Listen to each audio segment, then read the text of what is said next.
So this is the Mingven wind chime, and when you open it up, this is what it looks like. It has a nice writing inside, a letter from Evan, very nice, and then is well wrapped.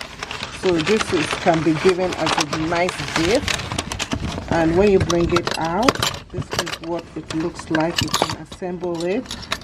So this is what it looks like, and the sound it makes.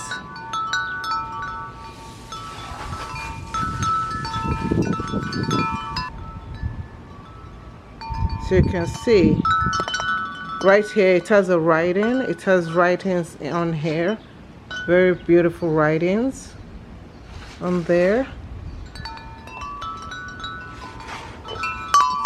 I like the sound. It's so beautiful.